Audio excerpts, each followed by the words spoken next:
Hai students, hari ini kita akan melanjutkan pelajaran kita masih di bab statistika. Kita akan lanjutkan ke distribusi binomial.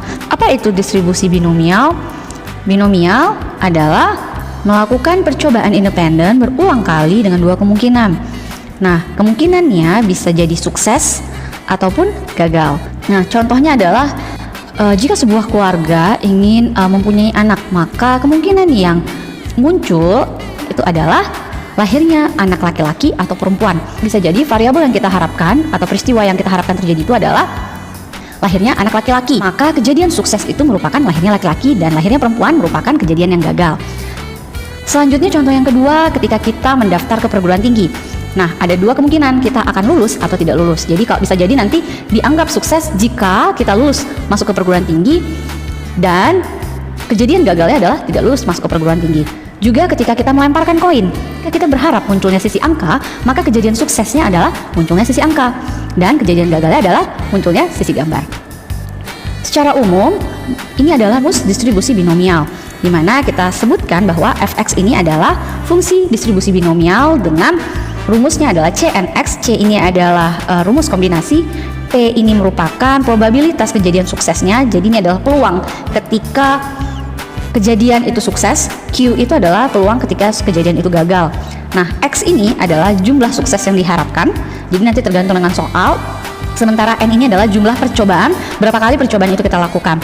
Nah, kalau kita perhatikan lagi, tadi P ini adalah kejadian sukses, berarti Q itu adalah karena peluangnya adalah maksimum 1, berarti kejadian gagal itu adalah 1 dikurang peluang dia sukses. Yuk kita lihat contoh soalnya. Berikut ini adalah contoh 11. Kita ketahui bahwa di sebuah toko penjualnya itu tahu bahwa ada 20% dari persediaan bohlam itu adalah rusak. Nah, seorang pelanggan akan membeli 6 bohlam dan dipilih secara acak dari bohlam yang ada di toko tersebut. Nah, jika X atau pada minggu yang lalu kita pelajari sebagai variabel acaknya adalah bohlam yang tidak rusak, jadi yang kita harapkan X itu adalah tidak rusak, maka kita akan membuat distribusi probabilitas kumulatifnya. Kemudian kita akan tentukan probabilitas untuk mendapatkan yang pertama, bohlam yang tidak rusaknya ada 2 atau lebih, tapi dia kurang dari 5. Yang kedua, 4 bohlam yang rusak. Yang ketiga, paling banyak 4 bohlam yang bagus. Yang keempat, paling banyak 6 bohlam yang bagus. Dan yang kelima, paling sedikit 4 bohlam yang bagus. Yuk kita kerjakan bersama-sama. Karena kita disuruh menentukan nih distribusi probabilitas kumulatifnya, maka yang pertama kita akan bentuk dalam sebuah tabel, ya, di mana X ini adalah peluang terambilnya yang tidak rusak, maka N dikurang X ini adalah yang terambil yang rusaknya. Nah, kita tahu bahwa peluang sukses itu adalah ketika terambil tidak rusak, karena tadi di soal sudah disebutkan di sini ya, X menyatakan banyak bohlam yang tidak rusak, berarti kita anggap peluang sukses kita adalah terambil tidak rusak. Sehingga karena tadi yang rusaknya 20%, maka yang tidak rusaknya adalah 80%, maka peluangnya adalah 0,8. Q yang rusak tadi 0,2. Sehingga kalau X-nya, kalau yang tidak rusaknya 0, maka yang rusaknya adalah 6. Yang tidak rusaknya 1, berarti yang rusaknya 5. Dan seterusnya, jika 2 dia tidak rusak, maka 4 yang rusak. Maka kalau kita hitung menggunakan rumus distribusi binomial, kita peroleh peluangnya adalah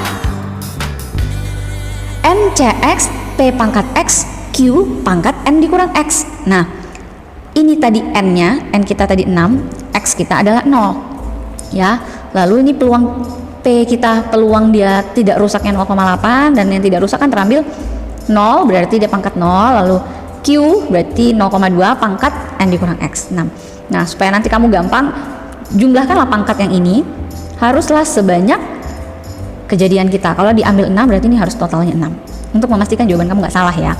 Nah, kamu hitunglah C60 ini kan berdasarkan rumus kemarin, nilainya sama dengan 1. Nah, ini juga kali 1. Nah, 0,2 pangkat 6 itu ternyata 0,0001. Ini nanti ada lagi lebih panjang ya. Tapi kita bulatkan sampai 4 angka di belakang koma. Selanjutnya kita masukkan lagi nilai peluang ketika X-nya 1, N dikurang X-nya berarti 5. Maka C61, ingat ini adalah NX, berarti 61 P pangkat 1 Q pangkat 5. Nah, kalau kita hitung nilainya adalah 0,0015. Begitu juga ketika X nya 2, berarti C6X ya, berarti 62 P pangkat 2 Q pangkat 4. Nah, nilainya kalau kita hitung menjadi 0,0154. Seterusnya ketika X-nya 3 berarti C63, P pangkat 3, Q pangkat 3. Nah, perhatikan ini kalau dijumlahkan 6 ya. Sehingga nilainya nanti didapat 0,0819. Begitu juga ketika X-nya 4, C64, P pangkat 4, Q pangkat 2. Dan ketika X-nya 5, C65, lalu P pangkat 5, Q pangkat 1. Dan ketika X-nya 6, berarti yang tidak rusaknya 6, maka C66, P pangkat 6, Q pangkat 0. Inilah nilainya. Nah, gimana cara menentukan dia nilai kumulatifnya? Untuk X-nya 0, berarti ini X kecil sama dengan 0, berarti kemungkinannya adalah hanya ini aja. Peluangnya adalah 0,001 ketika X-nya hanya 0. Ketika P di mana X-nya kecil sama dengan 1, artinya bisa X-nya 0, juga bisa X-nya 1. Artinya peluang dari X-nya 0 dan X-nya 1 ini kita jumlahkan. Berarti ini keduanya inilah kita jumlahkan. Maka nilainya adalah 0,001 ditambah 0,0015 adalah 0,0016. Seterusnya ketika X kecil sama dengan 2, berarti bisa 0, bisa 1, bisa 2. Nah, ketiga ini kamu jumlahkan. Maka nilainya adalah 0,0170. Supaya nggak capek menjumlahin dari awal, kamu boleh gunakan dari yang akhir, yang di sini ditambah dengan ini. Inilah dia hasilnya. Begitu juga untuk yang ini. X kecil sama dengan 3, berarti ketika X-nya 0, 1, 2, dan 3. Nah, inilah kalau kamu jumlahkan hasilnya ini. Dan seterusnya, kalau dia X kecil sama dengan 4, berarti ketika dia 0, 1, 2, 3, 4. Dan seterusnya sampai 6. Inilah dia distribusi probabilitas dan kumulatifnya. Sekarang kita masuk ke beberapa pertanyaan tadi. Yang pertama, bohlam yang tidak rusaknya sebanyak 2 atau lebih, tapi kurang dari 5. Berarti 2 atau lebih tapi kurang dari 5. Artinya nggak nyampe 5 ya, hanya sampai 2, 3, dan 4. Nah, gimana cara penulisannya? Berarti kita tuliskan sebagai sebanyak 2 atau lebih tapi kurang dari 5. X besar sama dengan 2 tapi kecil dari 5. Nah, ini nilainya sama saja dengan X sama dengan 2 ditambah sama dengan 3 tambah sama dengan 4. Kamu masukkanlah nilai dari peluangnya. 0,0154 ditambah 0,0819 ditambah 0,2458. Inilah dia nilainya, 0,3431. Nah, selain menggunakan cara ini, kamu juga bisa menggunakan data pada kumulatif. Kita perhatikan bahwa dia ini kan kecil dari 5, berarti nilai X-nya yang kita gunakan adalah ketika X sama dengan 4.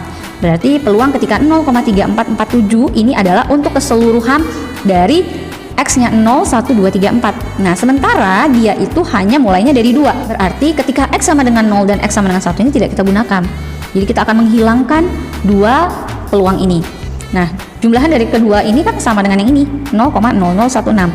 Jadi yang bisa kita lakukan adalah kita kurangi ketika X kecil sama dengan 4 dikurangi dengan X kecil sama dengan 1. Jika kita kurangi keduanya, nilainya juga akan sama, yaitu 0,3431. Jadi probabilitas atau peluang untuk mendapatkan bohlam yang tidak rusak sebanyak 2 atau lebih tapi kurang dari 5 adalah 0,3431. Atau mungkin saja nanti jika misalkan ada soal pilihan berganda ditanyakan dalam bentuk persen, kamu bisa ubah menjadi 34,31%. Selanjutnya yang kedua, kita exactly mencari 4 bohlam yang rusak. 4 bohlam yang rusak itu berarti ada 2 yang tidak rusak, karena kembali bahwa X kita adalah terambilnya yang tidak rusak. Jadi kita jangan ngelihat X-nya langsung yang dari sini, tapi kita kembali ke variabel acak kita. Variabel acak kita adalah yang tidak rusak. Maka yang kita lihat nilainya ketika X sama dengan 2.